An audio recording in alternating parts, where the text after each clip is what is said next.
Hello दोस्तों, welcome to my YouTube channel. आज हम बात करेंगे इस बुक के बारे में कि ये जो बुक है ये किरण चैप्टर वाइज की इंग्लिश की बुक है। आप लोग जानते हो इसको, हर एसएससी एस्पिरेंट लगभग जानता ही है। आज हम लोग बात करेंगे कि इस बुक को करने की टेक्निक क्या है, क्या टेक्निक मैंने अपनाई थी इतनी मोटी किताब को। एक होता है ना कि आप अच्छे तरीके से कर भी सको और मैक्सिमम बेनिफिट भी उठा सको, बुक को देख कर डर भी ना लगे कि मतलब इतनी मोटी बुक है कैसे करेंगे, और इसको रिवाइज भी 3 बार करना है, जो कि मैं हर बार कहता हूँ। जैसे कि मैं अपनी हर इंग्लिश स्ट्रैटेजी वाली वीडियो में बताता हूँ कि आपको इंग्लिश 3 पार्ट्स में करना है। एक बेसिक होता है, एक प्रीवियस ईयर होता है और एक मॉक होता है। तो प्रीवियस ईयर कहाँ से करें, बहुत सारे बच्चे पूछते हैं। प्रीवियस ईयर करने के 2 ही रिसोर्सेज हैं, एक ये है और एक एमबी पब्लिकेशन वाली आती है। तो एमबी पब्लिकेशन वाली जो है वो सॉल्व पेपर है, वो पेपर है, मतलब जैसे एग्जाम में आता है वो डिट्टो वहाँ पे बुक्स में दिया हुआ है। तो वो आपको मॉक्स में भी मिल जाता है, चाहे मॉडल मॉक में कर लो, चाहे पेड मॉक जो आप लेते हो जो प्रीवियस ईयर भी इंक्लूड करता है। ठीक है, ये किताब जो है वो चैप्टर वाइज बुक है। ठीक है, चैप्टर वाइज मतलब आपको तोड़ तोड़ के एरर के अलग क्वेश्चन है, एंटोसाइनो के अलग, ऐसे मतलब हर टॉपिक वाइज चीज़ें तोड़ी हुई हैं। तो हम लोग आज इस बुक के बारे में डिटेल में बात करेंगे कि क्या है इसमें, क्यों है इसमें, और क्यों ये बुक आपको लेनी चाहिए। अगर आपने नहीं ली है अभी तक तो मैं कहूँगा आपको लेनी ही चाहिए। लिंक दे दूंगा मैं डिस्क्रिप्शन में, आप वहाँ से देख लेना, कम से कम प्राइस में मिल जाएगा आपको। ठीक है, अगर आपको वीडियो पसंद आती है तो लाइक शेयर एंड सब्सक्राइब जरूर करें, इससे हमें मोटिवेशन मिलता है। अगर आप इंस्टाग्राम यूज़ करते हैं तो मुझे इंस्टाग्राम पे फॉलो करें, क्विक रिप्लाईज मिल जाएंगी आपको वहाँ पे अगर आपके कोई भी डाउट है।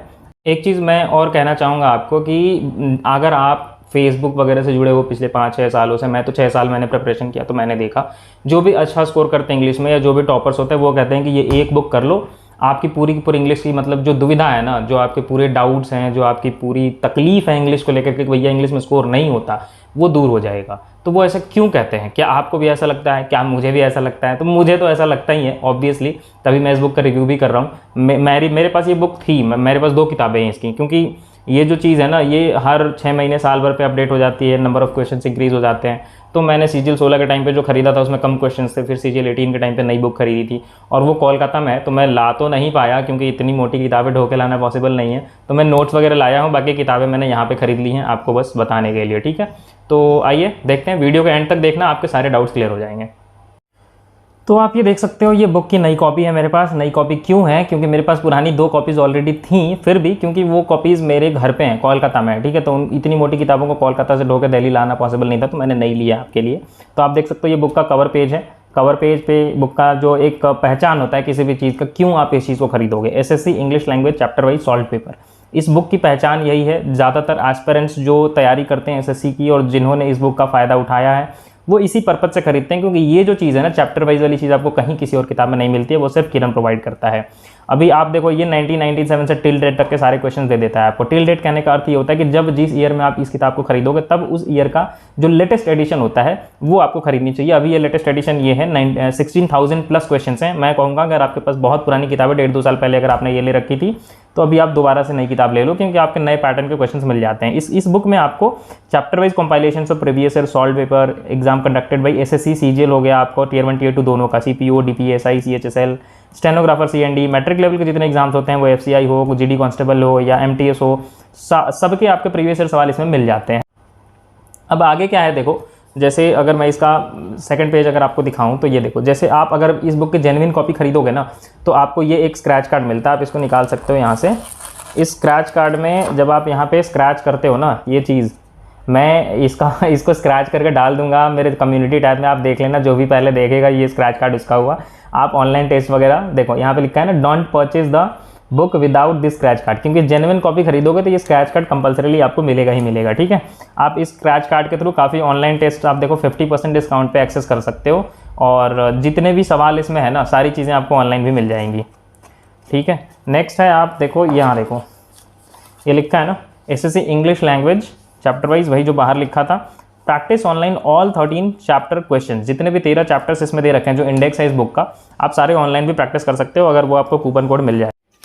बाकी जो आगे के पन्ने हैं आप देखो, इसमें अपने काम का कुछ है नहीं, इसमें भी अपने काम का कुछ है नहीं, इसमें है आपके काम का है, ये मेरे काम का भी था जब मैंने खरीदा। 655 रुपीज़ इसका प्रिंट प्राइस है, आपको 350 से 400 के रेंज में मिल जाता है, ये 30% ऑफ तो जनरली मिल जाता है। लिंक मैं डिस्क्रिप्शन में दे दूंगा, वहाँ से खरीद लेना, मिनिमम प्राइस पे मिल जाएगा। बाकी ये कुछ बुक्स के बारे में दे रखा है, बुक्स के बारे में जानना भी जरूरी होता है, क्योंकि जब आप किसी इंसान के बारे में जानते हो तो उसमें इंटरेस्ट आता है ना। सेम थिंग बुक्स के बारे में, अगर आप इसके बारे में जितना जानोगे आपको उसमें इंटरेस्ट आएगा। ये चीज़ है आपके काम की। ये देखो, सम नोटेबल फैक्ट्स हैं, ये जो एसएससी जो है ग्रेजुएट लेवल पे ये एग्जाम कराती है, सीजीएल हायर सेकेंडरी कराती है 12th लेवल पे, एलडीसी भी कराती है, डीईओ भी कराती है, स्टेनोग्राफर सीएनडी कराती है। वैसे ही दिल्ली पुलिस और ये सीपीओ वगैरह ग्रेजुएट लेवल पे है। मैट्रिक लेवल पे आपका एमटीएस और कांस्टेबल जीडी कराती है। और इन सारे एग्जाम जो है वो ये बुक में कवर हो जाता है। तो आप इनमें से किसी भी एग्जाम की तैयारी कर रहे हो तो ये बुक आपके काम की चीज़ है, ठीक है। ये 50 क्वेश्चन पहले आते थे प्री में, अब 25 हो गए हैं। 200 क्वेश्चन मेंस में आ जाते हैं, सीजीएल के सीबीओ के दोनों के, है ना। तो इंग्लिश मतलब होता है ना कि बहुत ज्यादा कवर करता है। सीजीएल में 700 नंबर में से 350 नंबर का इंग्लिश आता है। अब 50 नंबर आपका प्री में आ गया, 200 नंबर का मेंस हो गया, 100 नंबर का टीयर 3 हो गया। तो ये इंग्लिश बहुत ज्यादा इसीलिए वैल्यूएबल हो जाता है।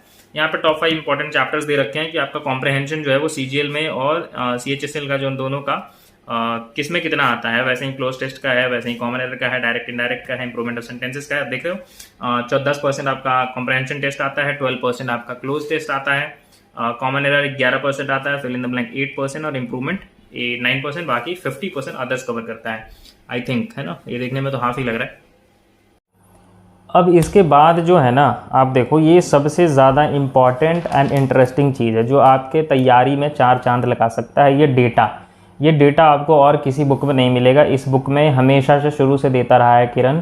इसमें क्या है कि आपके हर एग्ज़ाम में ना किस टॉपिक से कितने क्वेश्चंस आते हैं, जो कि आप मॉक दे करके खुद से डेटा कलेक्ट करते हो, बहुत ज़्यादा समय लगता है। ये करके दिया हुआ है, आपको 2 मिनट लगेगा, बस आप देख लो कि कॉमन एरर के 5 सवाल हैं, इंप्रूवमेंट ऑफ सेंटेंसेस के 5 है, ट्रांसफॉर्मेशन ऑफ सेंटेंसेस के 3 हैं, ऐसे कर करके टोटल नंबर ऑफ क्वेश्चंस जो आप यहाँ पे देख सकते हो, ये टोटल नंबर ऑफ क्वेश्चंस हैं। जैसे आप देखो ये सीजीएल 20 का टियर 1 में कितने सवाल आए हैं, आप देखो कॉमन एरर के 2 आए थे, सेंटेंसेस इंप्रूवमेंट वाले 2 आए थे, एक ट्रांसफॉर्मेशन का आया था, एक डायरेक्ट इनडायरेक्ट का आया था, 2 fill in the blank, 2 antonym, 2 synonym, 2 one word, 2 idiom.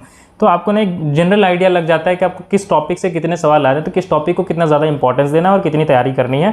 Total number of questions आपके 25 हैं, ठीक है। तो आपको चैप्टर वाइज पूरा यहाँ पर रिव्यू रहता है। ये सबसे इंपॉर्टेंट पेज है इस बुक का। आप अफोर्ड कर सकते हो तो इसको पक्का खरीदना, नहीं अफोर्ड कर सकते हो ये वाला पेज कहीं से जुगाड़ करना, बहुत ही ज़रूरी चीज़ है ये। बाकी ये इंडेक्स दे रखा है यहाँ पे, आप देखो इंडेक्स में मैंने आपको शुरू से जब बताते आ रहा हूँ, जैसे कि आप इंग्लिश को ना 3 हिस्सों में बांट सकते हो। ये देखो ये पूरा का पूरा पोर्शन ग्रामर से सॉल्व करते हो। आप जो बेसिक्स पढ़ते हो, पार्ट ऑफ स्पीच वगैरह पढ़ते हो, वहाँ से ये common error, improvement of sentences, transformation, direct indirect और फिल इन द ब्लैंक, ये 5 चीज़ें आप कर सकते हो, ठीक है। आप टोटल नंबर ऑफ क्वेश्चन जितने अभी तक आ रखे हैं 1972 टिल डेट वाले यहाँ दे रखे हैं। और ये जो स्टार मार्क दे रखा है ना सारा, वो स्टार मार्क वाले ऑनलाइन अवेलेबल हैं। आप देख सकते हो यहाँ लिखा है number of question available online, kiks.in पे आपको विजिट करना पड़ेगा। तो ये स्टार मार्क वाले जो ये 304, ये 311, 144 सवाल हैं वो मिल जाएंगे आपको। बाकी ये जो है 1741 प्लस 1437 वो आपको इस बुक में मिल जाएंगे, ठीक है। तो ये ग्रामर पोर्शन का है, ये आपका पूरा वोकैब पोर्शन का है, ये पूरा रीडिंग कॉम्प्रहेंशन में 3 सेक्शन शुरू से बताता रहा हूँ, मैं ऐसे ही रीड करता हूँ, आपको भी ऐसे रीड करना चाहिए, बहुत बेनिफिट होगा। अब आते हैं सबसे इंपॉर्टेंट चीज़ पे जिसके लिए ये वीडियो मैंने बनाई है। ये सारी चीज़ें फैक्ट्स थी बुक के बारे में कि बुक क्या है, कैसा है, क्या क्या चीज़ें दे रखी हैं, इसमें क्या क्या बेनिफिशियल चीज़ें हैं, ठीक है। बाकी अब मैं आता हूँ कि ये बुक करना कैसे है। आप खरीद तो लेंगे, चलिए बहुत सारे बेनिफिट्स हैं, लेकिन इसको आप पढ़ेंगे कैसे, इसको आप मैक्सिमम बेनिफिट इससे कैसे लेंगे। तो देखिए जैसे मैंने ये पहला चैप्टर खोला है जो कि कॉमन एरर्स का है, ठीक है। आप ये 2 चीज़ें लेके बैठेंगे, आपको अगर पॉसिबल हो तो एक पेंसिल भी लेके बैठते हैं और एक रबर भी लेके बैठे, बहुत काम आता है। मैं सारी चीज़ें लेके बैठता था, मैं तो पेन 2-3 कलर के लेके बैठता था, ठीक है। फिलहाल 2 मैं दिखा रहा हूँ आपको। चलिए देखिए, जैसे आपने पहला क्वेश्चन पढ़ा, आपको क्या करना है जब आप पहली बार नई किताब जब आप पढ़ रहे हो, तो आपको बस क्या करना है कि जैसे पहला क्वेश्चन पढ़ा, समझ में आया तो ठीक है, नहीं समझ में आया आप यहाँ पलटोगे। आपने देखा यहाँ पे, जैसे यहाँ पे देखो इस बुक की एक खासियत है कि यहाँ पे डायरेक्ट आपको आंसर्स भी दे रखे हैं। आप चाहो तो यहाँ पे 1 नंबर का आंसर देख लिया, ये 3, अच्छा ठीक है, ये 3 आंसर है, मतलब इसमें तीसरे वाले में कहीं गलती है, तो आप गेस करने की कोशिश करो।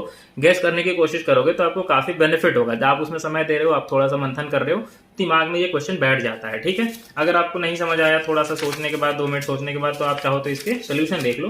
तो यहाँ पे सोल्यूशन में दे रखा है कि use of the is superfluous, ठीक है।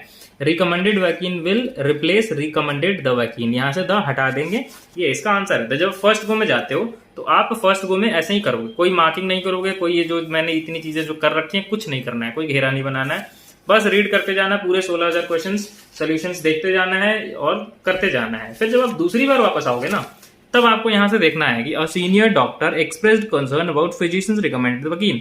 आपको ध्यान में आ गया कि अच्छा हाँ इसमें तो द नहीं लगेगा, ये सुपरफ्लुअस है, चलो ठीक है हो गया। आपने दूसरा सवाल पढ़ा वी हैव डिस्कसिंग, आपको ये पढ़ते ही समझ में आ जाएगा कि ये गलत है, वी हैव बीन डिस्कसिंग होगा यहाँ पे, ठीक है। तो ये भी चलो हो गया अगर आपने ग्रामर बढ़िया से कर रखा है तो। आप तीसरे क्वेश्चन पे आए, चिल्ड्रन इंजॉय लिसनिंग टू, तो आप लिसनिंग टू देख रहे हो, चलो ठीक है। घोस्ट स्टोरीज भी ठीक है, एडजेक्टिव है, ये नाउन है। स्पेशली ऑन हैलोवीन नाइट, तो अब देखो अगर आपको ये समझ में नहीं आया, आपको इसमें कोई गलती दिख ही नहीं रही है ना, क्या ही गलती है इसमें, तो आपने इसका सोल्यूशन देखा, आप भूल गए थे तो आपने सोल्यूशन देखा तो पता चला कि हैलोवीन नाइट क्या है, एक स्पेसिफिक नाइट की बात हो रही है, तो द यहाँ पे लगेगा। जब भी हम लोग कोई डिटरमिन्ड डेफिनेट चीज दिखाते हैं, स्पेसिफिक चीज दिखाते हैं, तो द का यूज होता है। तो ये न्यू मैंने आपको बताने के लिए लिखा है। जब भी आपको कोई ऐसा नया सवाल मिले, हैलोवीन स्पेसिफिक हैलोवीन नाइट आपको याद रखना पड़ेगा, तो आप इसको हाईलाइट कर दो। ये डिफरेंट कलर के हाईलाइटर्स में यूज करता था। अगर हम ये चौथे क्वेश्चन की बात करें कि I have many works to do, अब आप देख रहे हो कि यहाँ पे ये जो वर्क्स है ये कभी भी प्लूरल फॉर्म में नहीं होता, ये वर्क ही होता है हमेशा। ये इसका एक ऐसे कई नाउन्स हैं, ठीक है, तो इनको आपको अलग से देखना पड़ता है। पर्टिकुलर किसी बुक में एक जगह सारे ऐसे वाले नाउन्स दे रखे हैं, तो आप इसको ऐसे नहीं लिख सकते।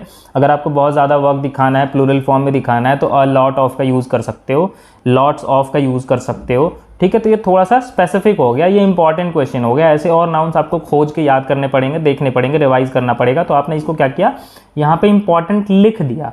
आपने एक तरफ ये हाईलाइट किया है, दूसरी तरफ यहाँ इंपॉर्टेंट लिख दिया। तो ये दो तरह के सवाल हो गए जो आपको याद रहेंगे कि हाँ ये इंपॉर्टेंट वाला है और ये जो है वो आपका रिवीजन करने के लिए है, और ये क्या है कि इससे रिलेटेड और भी सवाल देखने के लिए है।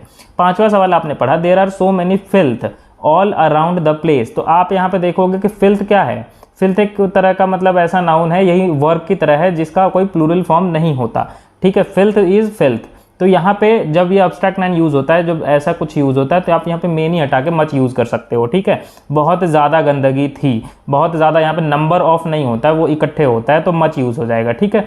तो ये एक हो गया कि आपने फिल्थ को अंडरलाइन कर दिया, ये हिंट हो गया कि जब भी फिल्थ आपको दिखेगा तो पता चल जाएगा अच्छा हाँ इसका तो प्लूरल फॉर्म होता नहीं है, तो यहाँ पे मेनी नहीं लगा कि मच हो जाएगा, ठीक है। तो आपने यहाँ पे ये अंडरलाइन किया, ये हिंट मैंने बस आपको बताने के लिए लिखा है, ये लिखना नहीं है, अंडरलाइन कर दोगे, यही आपके दिमाग में फीड होना चाहिए कि ये मैंने हिंट के लिए अंडरलाइन किया है। आप इंपॉर्टेंट लिख दोगे तो ये आपके दिमाग में फीड होना चाहिए कि ये इंपॉर्टेंट मैंने इसलिए मार्क किया कि इस क्वेश्चन से रिलेटेड मुझे और भी क्वेश्चंस देखने हैं।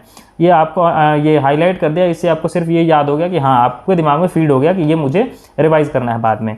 फिर अगर आप छठे क्वेश्चन पे आओ, अ ग्रेट मेनी स्टूडेंट, तो यहाँ पे देखो मेनी होने से कोई दिक्कत ही नहीं है, लोगों को पता होता है कि हाँ मेनी है, प्लूरल है, तो यहाँ स्टूडेंट्स कर देना है। लेकिन अ ग्रेट मेनी तो कुछ लोग कंफ्यूज हो जाते हैं, तो कंफ्यूज ना हो अंडरलाइन कर दें। मेनी हो या अ ग्रेट मेनी हो फर्क नहीं पड़ता, आगे प्लूरल नाउन आएगा, ये आप हिंट के लिए यहाँ पे अंडरलाइन कर दिए।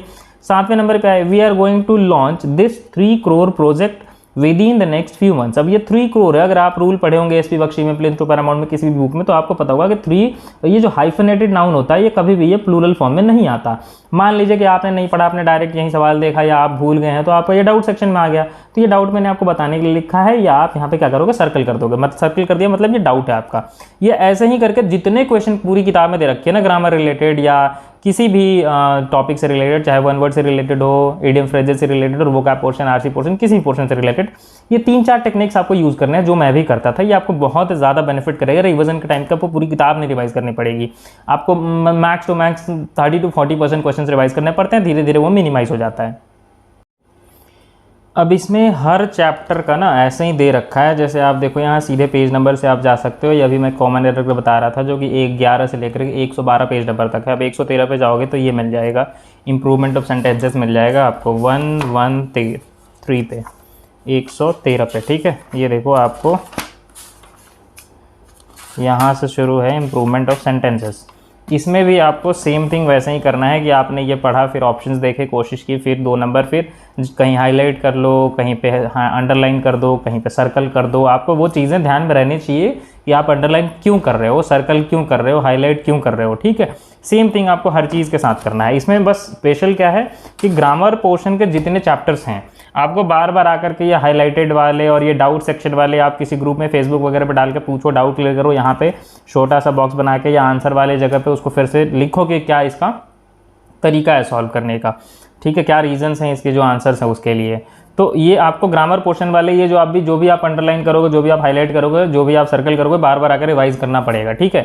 लेकिन ये जो है ना आपका जो वोकैब पोर्शन वाला सेक्शन है, ये वाला सेक्शन जो है, ये वाले सेक्शन में आपको क्या करना है, देखो जैसे आप 519 पेज पे आओ, डायरेक्ट 519, ठीक है, आप आ गए ये 519 पे, तो आपको जितने भी सवाल इसमें मिलेंगे ना, ये आ गए आप 519, ये साइनो है आपका, ठीक है। इसमें आपको क्या करना है कि जैसे ये लूसिडिटी है, तो लूसिडिटी का मतलब ये क्या है, सिनोनिम है। आपको बताना है कि लूसिडिटी का सिनोनिम क्या है, इंडिक्ट का सिनोनिम क्या है, अप्रेज का सिनोनिम क्या है। इनके डायरेक्ट आप यहाँ से आंसर्स देखो और आंसर्स देख करके सारा मार्क करते चले जाओ। सारा आंसर्स मैं तो बोलूँगा टिक कर दो, मैं तो यही करता था। इससे क्या होता है कि बस आपने ऐसे कवर किया, देखा, आंसर देखा, कवर किया, देखा, आंसर देखा, क्योंकि इसमें आपको रूल रेगुलेशन नहीं लगता है, इसमें आपको सीधा क्वेश्चन आंसर लगता है। ये एक तरह से जीके है, ठीक है, वोकैबुलरी का पूरा पोर्शन एक तरह से जीके है, ठीक है। तो आप, मैं कहूँगा वोकैबुलरी का जितना है, एंटो है, साइनो है, फ्रेजल वर्ब है, इडियम फ्रेजेस है, स्पेलिंग करेक्शन है, सब के आंसर्स देख देख के मार्क कर दो। 2-4 घंटे का मेहनत लगेगा। उसके बाद आप बस एक रिवीजन की तरफ बार बार, और फिर उसमें अगर आपको कोई चीज़ है कि 2 बार पढ़ने के बाद भी नहीं याद आ रही, तो फिर उसको हाईलाइट कर दिए। कोई चीज़ अगर आपको लग रहा है कि गलत है, दूसरे का चेक करना है, तो उसको आपने डाउट में डालकर सर्कल कर दिया। तो ये करना है इसमें, ठीक है। Same thing. अब क्या होता है, दिक्कत एक चीज़ और होती है कि एंटो और साइनो दोनों पढ़ रहे हो। अब मान लो ये लूसिडिटी वाला साइनिम में भी है, लूसिडिटी वाला एंटोनिम में भी है, दोनों का आंसर अलग होगा और आप रट्टा मार रहे हो। एग्जाम में आएगा तो डाउट हो जाएगा, क्योंकि आपने मीनिंग तो ठीक से याद किया नहीं, तो डाउट हो जाता है। तो इसकी मतलब कौन सा वाला आंसर एंटो है, कौन सा वाला साइनो है। तो मैं क्या करता हूँ कि सिर्फ साइनो नहीं पढ़ता हूँ, मैं एंटो पढ़ता ही नहीं था। तो साइनो पढ़ोगे ना तो साइनो याद रहता है। तो एंटो वाला क्या होता है कि वो ऑटोमेटिक आप ऑप्शन से एलिमिनेट करके मार्क कर लेते हो, ठीक है।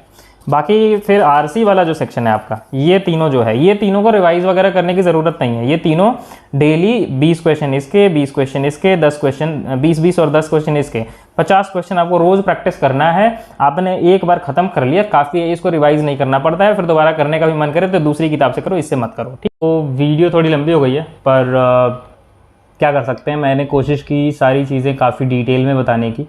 आप पूरी वीडियो शुरू से अंत तक ज़रूर देखें। अब यहाँ तक आप आए हैं तो आपने देखा ही होगा। तो वीडियो देखने के लिए थैंक यू।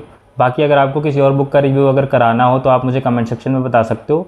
मैं आगे के कुछ दिनों में उनकी कोशिश करूँगा करने की। Thank you so much for watching. Like, share and subscribe जरूर करें। मिलते हैं फिर। तो वीडियो थोड़ी लंबी हो गई है, पर क्या कर सकते हैं, मैंने कोशिश की सारी चीज़ें काफ़ी डिटेल में बताने की। आप पूरी वीडियो शुरू से अंत तक ज़रूर देखें। अब यहाँ तक आप आए हैं तो आपने देखा ही होगा। तो वीडियो देखने के लिए थैंक यू। बाकी अगर आपको किसी और बुक का रिव्यू अगर कराना हो तो आप मुझे कमेंट सेक्शन में बता सकते हो। मैं आगे के कुछ दिनों में उनकी कोशिश करूँगा करने की। Thank you so much for watching. Like, share and subscribe जरूर करें। मिलते हैं फिर।